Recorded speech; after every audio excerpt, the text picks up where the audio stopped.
singkatnya hari, umur manusia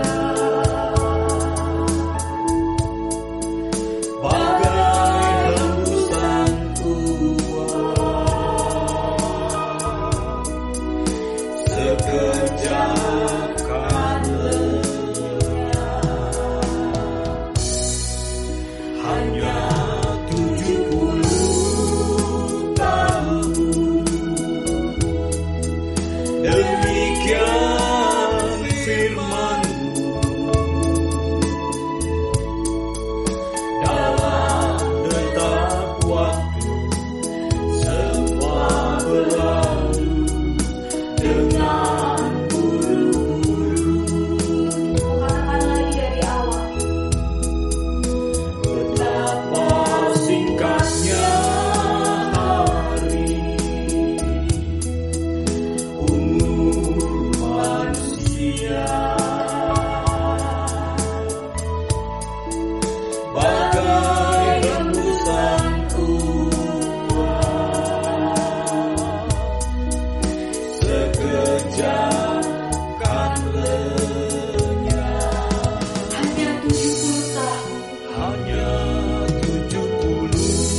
kami dapat kembali Bapa beribadah kepadamu.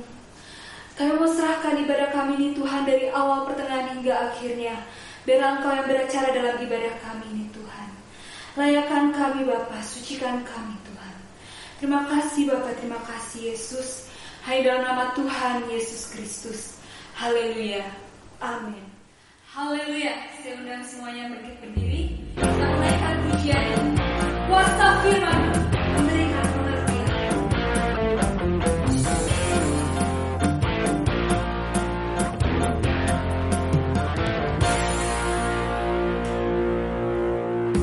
Kuasa firman-Mu memberi pengertian, menuntun di jalan kebenaran. Jiwa yang lemah, firman-Mu menguatkan, hati yang bimbang diteguhkan. Kuasa firman-Mu memberi pengertian, menuntun di jalan kebenaran. Jiwa yang lemah, firman-Mu menguatkan, hati yang bimbang diteguhkan. Bagai burung raja wali, mampukan ku terbang tinggi ke dalam kemuliaan Tuhan. Walaupun banyak badai menerpa jalan hidupku, semakin ku rasa kehadiran-Mu.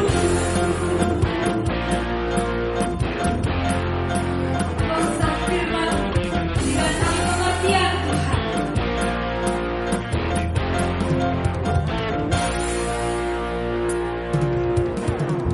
Kuasa firman-Mu memberi pengertian, menuntun di jalan kebenaran.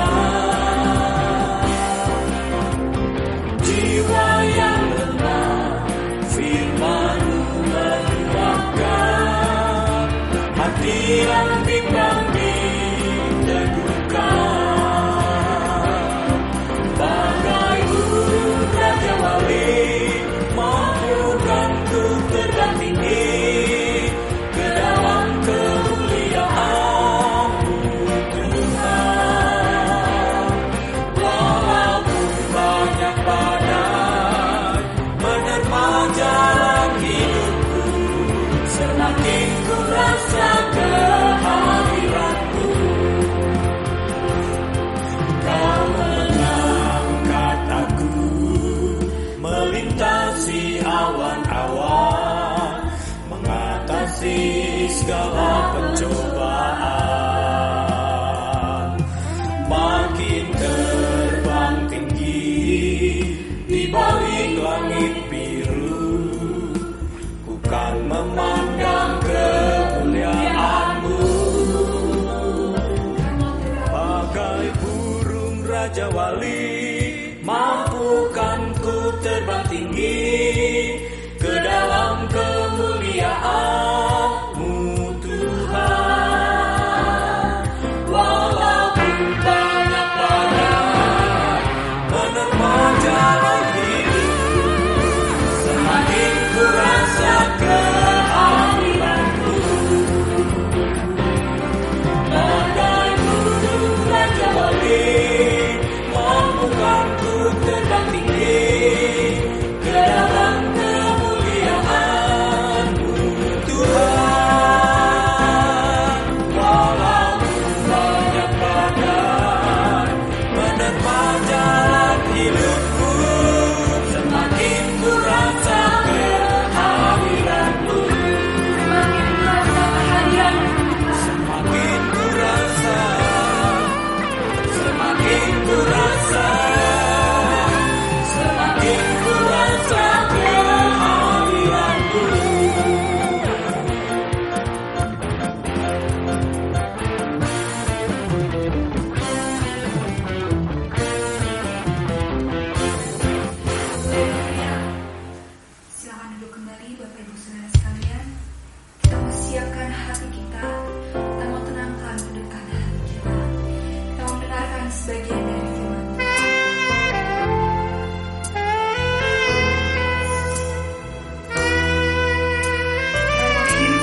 Ku mau hidup seturut kehendak-Mu Tuhan. Ku mau memberi semua yang dapat Ku berikan. Ku mengasihi-Mu lebih dari semua, melayani-Mu di bumi, di surga. Ku mau hidup seturut kehendak-Mu Tuhan. Ku mau memberi semua yang dapat Ku berikan. Ku mengasihi-Mu lebih dari semua, melayani-Mu di bumi, di surga. Kau ajarku hidup yang sungguh berarti, seperti hidup yang Engkau jalani. Anggur yang tercurah, roti yang terpecah, hidup bermakna bagi sesama.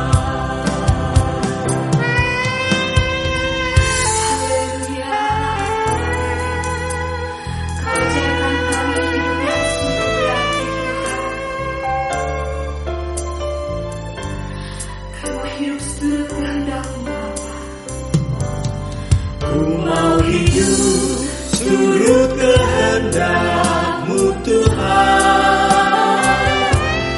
Ku mau memberi semua yang dapat Ku berikan. Ku mengasihi-Mu lebih dari semua, melayani-Mu di bumi, di surga. Kau ajarku hidup yang sungguh berarti, seperti hidup yang Engkau jalani. Anggur yang tercurah, roti yang terpecah, hidup bermakna bagi sesama. Kau ajarku hidup yang sungguh berarti, seperti hidup yang Engkau jalani. Anggur yang tercurah, roti yang terpecah, hidup bermakna bagi sesama. Kau ajarku hidup yang sungguh berarti, seperti hidup yang Engkau jalani. Anggur yang tercurah, roti yang terpecah, hidup bermakna bagi sesama. Hidup bermakna bagi sesama. Hidup bermakna bagi sesama.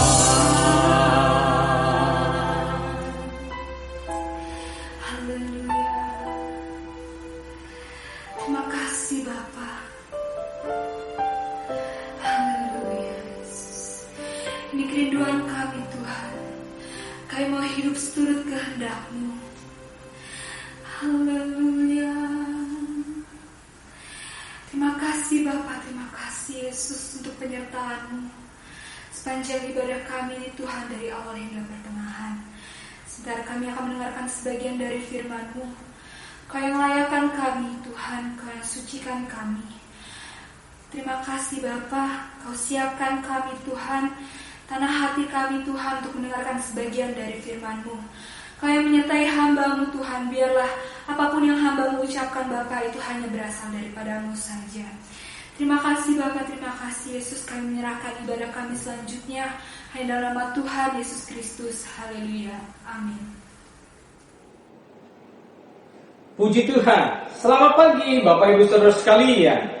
Selamat kita beribadah dalam nama Tuhan Yesus. Langsung saja kita buka Alkitab kita Bapak Ibu Saudara sekalian. Tema firman Tuhan yang ingin saya sampaikan pada pagi hari ini adalah berjudul Gaya Hidup Kristen. Yuk kita langsung aja buka Alkitab kita di dalam 1 Petrus 1 ayat 13 sampai 17. Sebab itu, siapkanlah akal budimu, waspadalah dan letakkanlah pengharapanmu seluruhnya atas kasih karunia yang dianugerahkan kepadamu pada waktu penyataan Yesus Kristus. 14. Hiduplah sebagai anak-anak yang taat dan jangan turuti hawa nafsu yang menguasai kamu pada waktu kebodohanmu. Tetapi hendaklah kamu menjadi kudus di dalam seluruh hidupmu, sama seperti Dia yang kudus, yang telah memanggil kamu. Sebab ada tertulis, kuduslah kamu, sebab aku kudus. 17. Dan jika kamu menyebutnya Bapa, yaitu Dia yang tanpa memandang muka, menghakimi semua orang menurut perbuatannya, maka hendaklah kamu hidup dalam ketakutan selama kamu menumpang di dunia ini. Bapak Ibu Saudara sekalian, kalau kita lihat, kalau kita baca ayat ini, ternyata dari ayat 13, 14, 15 sampai ke 17, di sini ada target kita sebagai orang Kristen yang seharusnya menjadi gaya hidup kekristenan kita, Bapak Ibu. Kita bisa jumpai itu di dalam ayat 14. Ya, yang pertama gaya hidup kekristenan adalah ketaatan. Yang kedua, gaya hidup kekristenan, kekudusan. Di ayat ke-15. Dan yang ketiga adalah takut kepada Tuhan. Ayat 17. Nah Bapak Ibu Saudara sekalian, ternyata inilah yang seharusnya menjadi gaya hidup kita, atau menjadi ciri khas kehidupan yang harus dimiliki oleh anak-anak Tuhan. Nah Bapak Ibu Saudara sekalian, menjalani gaya hidup taat, kudus, takut akan Tuhan secara konsisten itu tidaklah mudah. Jujur tidak mudah Bapak Ibu, apalagi kalau bicara kekudusan. Nanti kita akan kupas satu demi satu. Apa itu ketaatan, kekudusan, dan takut akan Tuhan. Kita sebagai anak Tuhan harusnya sangat teruji pada area 3 ini Bapak Ibu. Yaitu kita harus hidup dalam ketaatan, hidup dalam kekudusan, hidup takut akan Tuhan. Nah ini yang harusnya menjadi ciri khas gaya hidup kita sebagai orang Kristen. Nah yang jadi permasalahan adalah bagaimana kita bisa memiliki gaya hidup, ketiga gaya hidup tersebut. Kalau kita lihat kebanyakan sebagai orang-orang Kristen, ya, target atau orientasi kekristenan kita hanya sebatas moral baik Bapak Ibu, moral dan hukum dunia. Yang menjadi lebih parah lagi adalah secara moral dan hukum dunia pun kita kalah dengan orang-orang di luar sana secara kebaikan Bapak Ibu. Nah pagi hari ini saya ingin menyampaikan kebenaran firman Tuhan. Ternyata Bapak Ibu Saudara sekalian, untuk kita bisa memiliki gaya hidup, memiliki ciri dari ketiga hal tersebut, yaitu ketaatan, kekudusan, dan takut akan Tuhan, yang terdapat di dalam ayat 14, 15, dan 17 tersebut, landasannya kita harus dimulai dari ayat 13, Bapak Ibu. Saya bacakan ayat 13, ulangi sekali lagi Bapak Ibu. Sebab itu siapkanlah akal budimu, waspadalah dan letakkanlah pengharapanmu seluruhnya atas kasih karunia yang dianugerahkan kepadamu pada waktu penyataan Yesus Kristus. Nah, kalau kita menghayati, kalau kita menghidupi ayat 13 ini dalam kehidupan kita sehari-hari, maka akan terbangun habit yang menjadi sasaran, target gaya hidup kekristenan tersebut, Bapak Ibu. Dan kita akan menjalaninya secara natural, tidak terpaksa, secara alami menjalaninya, bahwa kekristenan itu identik dengan ketaatan, kekristenan itu identik dengan kekudusan, kekristenan itu identik dengan takut akan Tuhan. Nah, kita mau lihat, Bapak Ibu Saudara sekalian, apa yang pesan apa yang disampaikan oleh Rasul Petrus melalui ayat-ayat ini, Bapak Ibu. Tadi saya katakan, untuk kita bisa menghidupi gaya hidup ketaatan, kudus, dan takut akan Tuhan, landasannya adalah di ayat ke-13, Bapak Ibu. Yuk kita lihat. Yang pertama, Bapak Ibu, landasan pertama yang Rasul Petrus ajarkan kepada kita untuk kita bisa memiliki 3 gaya hidup tersebut adalah siapkanlah akal budimu. Nah, Bapak Ibu Saudara sekalian, kata siapkanlah, kalau kita lihat sampai ke bahasa aslinya itu dikatakan anasonomi ospus, yang artinya adalah kalau seseorang ingin melakukan persiapan, lakukanlah dengan kekuatan yang penuh, dengan sepenuh hati, dengan totalitas, tidak setengah-tengah, tidak setengah-setengah, dan tidak main-main. Nah, ini pengertian persiapkanlah. Dan apa yang harus dipersiapkan, Bapak Ibu? Jelas di sini dikatakan persiapkanlah akal budimu. Jadi akal budi dia menggunakan kata dianoia, yang artinya adalah kedalaman cara berpikir benar dan kedalaman pemahaman akan kebenaran. Nah, Bapak Ibu Saudara sekalian, kehidupan kita sebagai orang Kristen, ya pengikut Kristus, di sini Rasul Paulus coba menjelaskan kepada kita, waktu kita menjalani kehidupan kita, waktu kita mempersiapkan segala sesuatu, dikatakan persiapkanlah dengan kekuatan yang penuh, dengan totalitas, tidak setengah-setengah dan tidak main-main. Persiapkanlah cara berpikir kita, kedalaman cara berpikir benar dan kedalaman pemahaman akan kebenaran yang benar. Nah, ini yang berusaha Rasul Petrus jelaskan kepada kita, Bapak Ibu Saudara sekalian.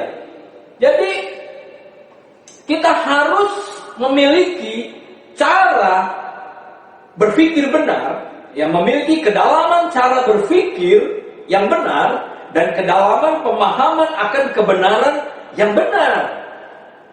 Kalau seseorang tidak memiliki kedalaman cara berpikir benar dan kedalaman pemahaman akan kebenaran, seseorang akan selalu mengalami kesulitan dalam menjalani kehidupan pada 3 area kehidupan ini, Bapak Ibu, yaitu ketaatan, ya, kekudusan, dan takut akan Tuhan.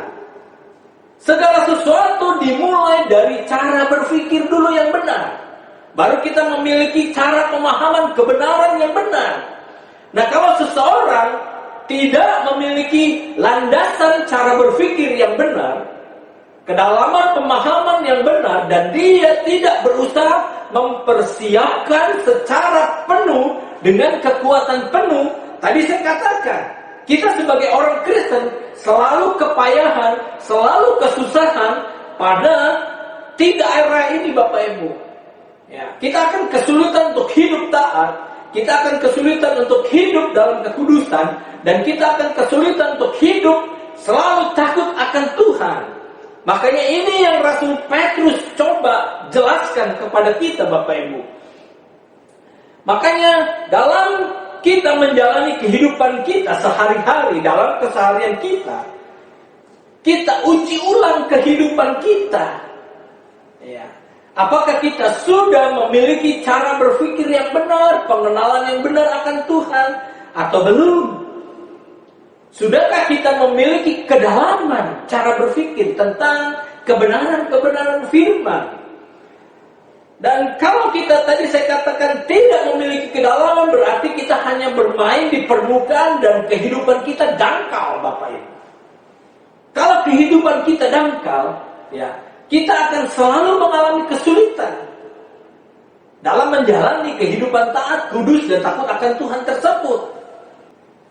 Nah, pertama-tama untuk kita bisa memiliki cara berpikir benar, ya, terus kita memiliki kedalaman pemahaman akan kebenaran yang benar, ada hal-hal yang harus kita ubah dalam kehidupan kita, Bapak Ibu, yang sepertinya kelihatan baik, ya, untuk kita bisa memiliki kedalaman. Minggu lalu saya katakan bahwa untuk kita bisa memiliki kedalaman, kita harus bangun melalui hubungan persahabatan. Dari hubungan persahabatan akan meningkat menjadi hubungan yang lebih intim, keintiman. Dari keintiman akan menghasilkan kedalaman. Dari kedalaman akan menghasilkan ketajaman. Dari ketajaman akan menghasilkan kecepatan cara berpikir. Nah, kalau kita tidak mempunyai kedalaman, kita akan bermain di permukaan saja dan dangkal. Kita tidak akan bisa mengalami breakthrough, Bapak Ibu. Terobosan-terobosan dalam kehidupan kita. Nah, Bapak Ibu saudara sekalian, ya, untuk kita bisa memiliki kedalaman cara berpikir dan pemahaman akan kebenaran firman, kita harus rubah, ya, kebiasaan-kebiasaan kita, kebiasaan yang sepertinya baik, Bapak Ibu. Tidak cukup itu. Kita harus rubah dari selama ini kita membaca firman. Kita harus lebih dalam lagi merenungkan kebenaran-kebenaran firman itu. Nggak bisa cukup dibaca firman. Ternyata kita harus merenungkan firman. Seperti yang ditulis oleh Yosua pasal 1 ayat 8, Bapak Ibu. Kita boleh cek di keseluruhan Alkitab, Bapak Ibu, bahwa Alkitab tidak akan pernah kita temukan kalimat bacalah Alkitab setiap hari. Tapi yang ada adalah renungkanlah firman itu siang dan malam. Ya, kalau kita mau berhasil sebagai anak Allah dan kita mau hidup di kedalaman cara berpikir dan pemahaman akan kebenaran, terbiasalah kita merenungkan firman, Bapak Ibu. Yuk kita baca di dalam Yosua. Yosua pasal 1 ayat 8 katakan begini. Janganlah engkau lupa memperkatakan kitab Taurat ini, tetapi renungkanlah itu siang dan malam, supaya engkau bertindak hati-hati sesuai dengan segala yang tertulis di dalamnya. Sebab dengan demikian perjalananmu akan berhasil dan engkau akan beruntung. Alkitab katakan di dalam Yosua ini, renungkanlah firman siang dan malam. Nah, coba kita cek kehidupan kita, Bapak Ibu. Yang menjadi pertanyaan adalah bagaimana kita merenungkan firman? Kalau kita baca firman aja enggak. Bagaimana kita bisa mempunyai kualitas kedalaman pengenalan akan Tuhan? Kalau kita membaca firman Tuhan aja enggak. Bagaimana kita bisa merenungkan firman kalau kita membaca aja tidak, Bapak Ibu? Nah, ini yang berusaha Alkitab jelaskan kepada kita, ya, untuk kita bisa hidup dalam ketaatan, kekudusan dan takut akan Tuhan. Landasan pertama yang Rasul Petrus ajarkan kepada kita adalah persiapkan akal budi kita, anasonomi ospus. Yang kedua dikatakan begini, Bapak Ibu, ayat 13 selanjutnya, waspadalah. Nah, Bapak Ibu saudara sekalian, seringkali saya katakan bahwa segala sesuatu itu dimulai dari cara berpikir. Ternyata medan pertempuran yang paling besar dan terbesar di sepanjang kehidupan manusia itu adanya di pikiran, Bapak Ibu. Nah, kalau kita tidak waspada, ya, mensiasati, menjaga ini, ya, kita akan mudah sekali jatuh, Bapak Ibu. Makanya ayat ini jelaskan, setelah kita mempersiapkan akal budi kita, kita harus waspada. Waspada dengan apa yang kita isi dalam pikiran kita. Saya sering kali sampaikan bahwa segala sesuatu dimulai dari pikiran. Pikiran menghasilkan perkataan, perkataan menghasilkan tindakan, tindakan yang diulang-ulang akan menghasilkan kebiasaan, kebiasaan itu akan menghasilkan karakter, dan karakter akan menghasilkan masa depan. Nah, kita harus waspada menjalani kehidupan ini, Bapak Ibu Saudara sekalian. Nah, bagaimana cara kita waspada? Waspadalah. Kita coba baca di dalam Filipi 4 ayat 8, Bapak Ibu. Kita harus menjaga cara berpikir kita. Apa yang kita masukkan dalam pikiran kita, itu akan menentukan, Bapak Ibu. Makanya Filipi 4 ayat 8 mengatakan begini. Jadi akhirnya saudara-saudara, semua yang benar, semua yang mulia, semua yang adil, semua yang suci, semua yang manis, semua yang sedap didengar, semua yang disebut kebajikan dan patut dipuji, pikirkanlah semuanya itu. Nah, ini ternyata, ya, yang coba Rasul Paulus jelaskan kepada kita. Kita harus memikirkan kedelapan hal ini, Bapak Ibu. Ya, semua yang benar, semua yang mulia, semua yang adil, semua yang suci, semua yang manis, semua yang sedap didengar, semua yang disebut kebajikan dan patut dipuji. Nah, kata pikirkanlah di sini dia menggunakan kata logisomai, Bapak Ibu. Artinya apa? Artinya adalah daftar barang milik atau inventaris. Artinya, kalau kita menjadikan 8 hal ini dalam Filipi 4 ayat 8 sebagai daftar inventaris perbendaharaan di dalam pikiran kita, ya, kehidupan kita akan menjalani kehidupan dengan cara berpikir benar. Dan kita akan memiliki kedalaman, pemahaman akan kebenaran dengan benar, Bapak Ibu. Ya, jadikanlah 8 hal ini menjadi daftar barang milik kita, inventaris. Ya, supaya kita tidak disusupi oleh pikiran-pikiran jahat, pikiran-pikiran yang tidak berkenan. Nah, landasan yang ketiga adalah di sini Rasul Paulus ajarkan kepada kita adalah meletakkan pengharapan seluruhnya atas kasih karunia. Yuk, kita lihat kata kasih karunia, dia menggunakan kata karis, Bapak Ibu. Pengertian yang pertama dari karis atau kasih karunia adalah pengaruh ilahinya dalam cara berpikir, sehingga membuat kita pertama memiliki kekuatan untuk bertahan dalam proses kehidupan. Ternyata dengan kasih karunia merupakan pengaruh ilahi dalam cara berpikir kita, sehingga kita memiliki kekuatan untuk bertahan dalam kita menjalani proses kehidupan kita. Kita bisa bertahan, kita butuh kasih karunia, Bapak Ibu. Karena apa? Tadi dikatakan kasih karunia itu memampukan kita memiliki kekuatan untuk bertahan dalam proses kehidupan kita. Yang kedua, kasih karunia adalah pengaruh ilahi dalam cara berpikir, sehingga membuat kita memiliki pengetahuan yang benar akan kebenaran itu sendiri. Dengan kasih karunia yang diberikan kepada kita, kita akan memiliki pengetahuan yang benar akan kebenaran itu sendiri, Bapak Ibu Saudara sekalian. Selanjutnya, kasih karunia itu artinya pengaruh ilahinya dalam cara berpikir, sehingga membuat kita sangat terjaga.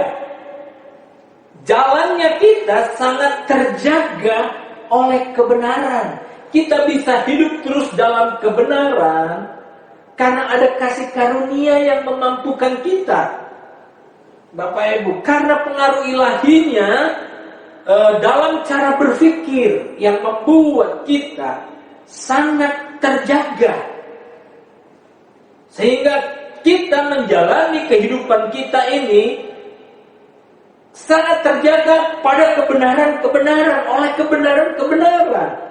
Yang selanjutnya, kasih karunia adalah pengaruh ilahinya dalam cara berpikir, sehingga membuat kita bertahan hidup dalam iman.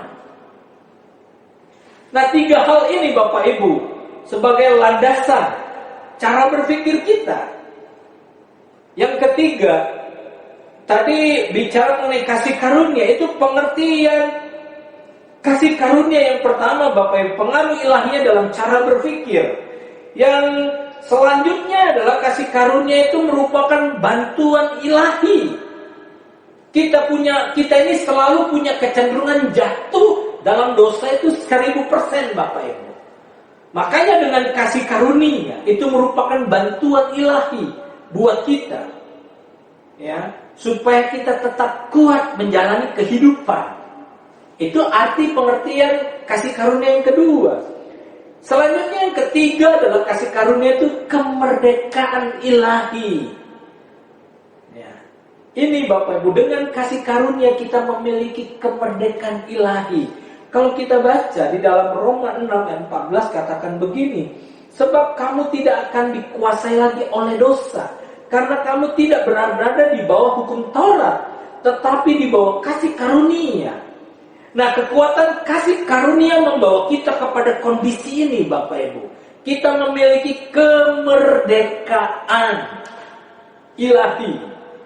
Nah, makanya kalau seseorang hidup mengerjakan sungguh-sungguh ayat 13 ini, dia akan memiliki kemampuan, ya, kesanggupan, dan dia akan menjadi seseorang yang sangat teruji pada area ayat 14, 15, dan 17 tadi Bapak Ibu.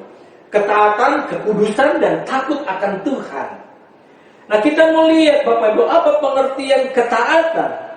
Ketaatan di sini dia menggunakan kata hipako, yang artinya mendengarkan perintah lalu mematuhinya.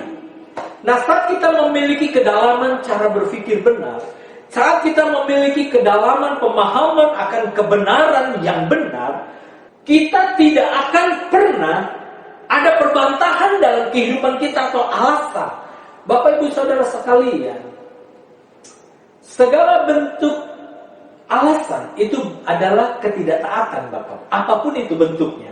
Nah, makanya saat kita landasi kehidupan kita di ayat 13 ini, kita tidak akan pernah hidup dalam perbantahan, tapi kita akan hidup dalam ketaatan Bapak Ibu Saudara sekalian. Ya, kalau kita sudah memiliki, kita mempersiapkan akal budi kita, cara berpikir kita, kedalaman cara berpikir dan kedalaman pemahaman akan kebenaran dengan benar, ya, kita akan memiliki ketaatan. Yang artinya apa? Mendengarkan perintah lalu mematuhinya. Kita tidak akan penuh dengan alasan-alasan, tapi kita akan taat. Itu pengertian ketaatan Bapak Ibu. Yang kedua, ayat 15 adalah kekudusan. Gaya hidup kekristenan yang kedua adalah kekudusan. Nah, area ini yang paling susah Bapak Ibu. Ya, karena standarnya adalah bukan moral atau hukum dunia, tapi standarnya adalah kekudusan Allah sendiri. Ya, makanya dikatakan di ayat 16, kuduslah kamu sebab aku kudus. Nah, ternyata target Yesus, target Bapa di surga menjadikan kita kudus seperti Yesus, Bapak Ibu Saudara sekalian. Nah, kalau kita lihat kekudusan di sini dia menggunakan kata hagios, yang pengertiannya adalah pertama merdeka dari ikatan dosa. Yang kedua, hidup terhormat. Nah, pertanyaannya bagaimana kita tahu, bagaimana kita bisa menjadi orang yang terhormat? Ya kan? Untuk kita bisa menjadi orang yang terhormat, kita harus cek dalam kehidupan kita. Apakah kita hidup kudus atau tidak? Ternyata Alkitab memberitahu atau mengajarkan kita bahwa untuk kita hidup terhormat, itu kita harus hidup dalam kekudusan.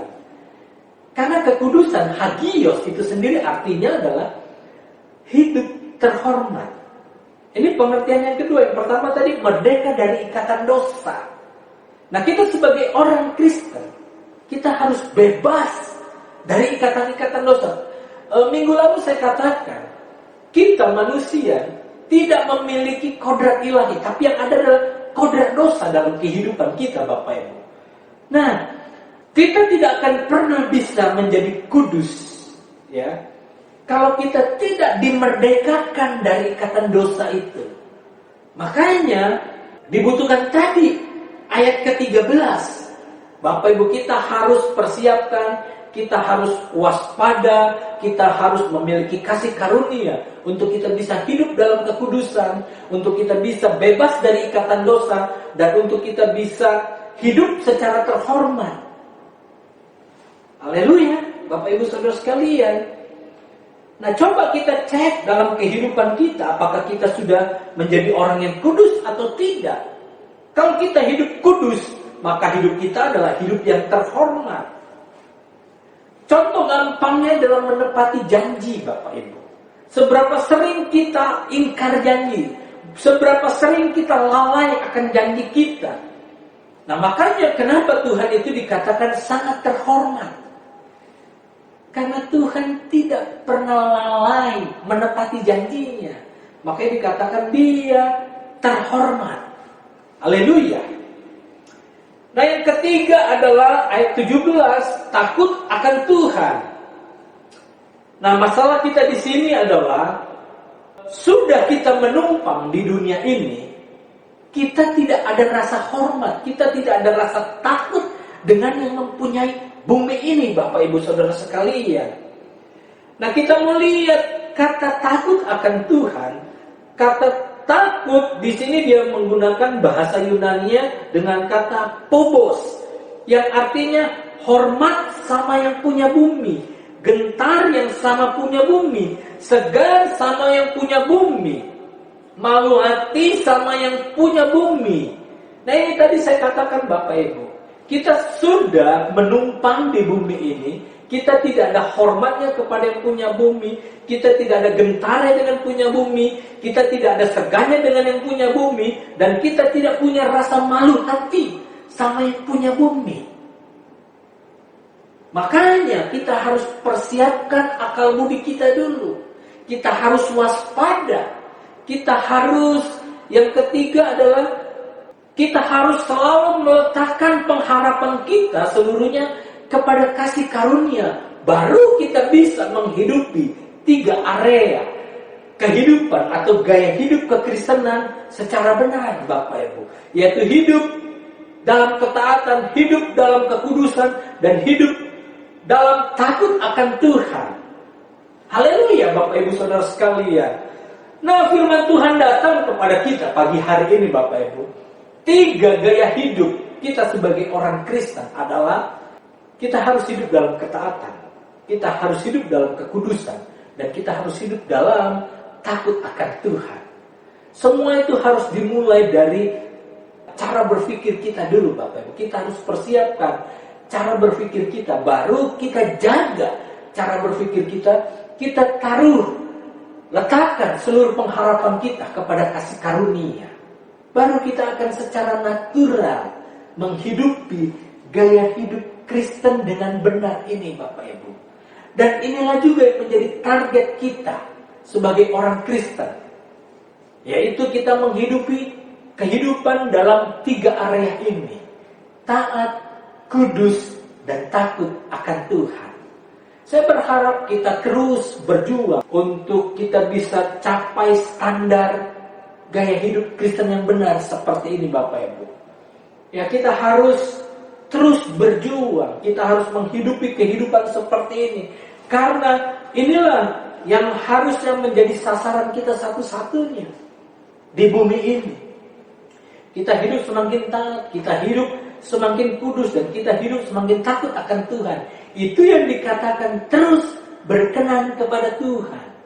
Hidup dalam kesempurnaan dan hidup semakin sepikiran, seperasaan dengan Tuhan. Kita hidup dalam ketepatan dan tidak dalam kemelesetan. Amin, Bapak Ibu. Saya berharap firman Tuhan hari ini menguatkan kita dan merubah kehidupan kita. Semakin kita berjuang untuk memiliki gaya hidup ini, Bapak Ibu. Haleluya. Tuhan Yesus memberkati kita semua. Mari kita berdoa, Bapak Ibu saudara sekalian. Bapa dalam sorga, terima kasih buat kebenaran firman-Mu yang sudah kami dengarkan. Kiranya kebenaran firman-Mu ini boleh jatuh di tanah hati kami untuk kami terus bertumbuh, berkembang dan berbuah-buah untuk kami bisa menghidupi gaya hidup Kristen atau yang menjadi ciri khas dari kekristenan Bapa dalam sorga, yaitu kami bisa hidup dalam ketaatan, kami hidup dalam kekudusan, dan kami hidup dalam takut akan Engkau. Ini yang menjadi pengharapan kami Bapa di dalam sorga. Untuk itu berikan kami terus kedalaman cara berpikir benar, kedalaman pemahaman akan kebenaran firman-Mu dengan benar Bapa. Terima kasih Tuhan Yesus buat kebenaran firman-Mu pada pagi hari ini. Terima kasih buat semua berkat yang masih kami rasakan yang Engkau berikan dalam kehidupan kami. Terima kasih Tuhan Yesus, kami tutup ibadah kami ini di dalam nama Tuhan Yesus Kristus. Haleluya. Amin.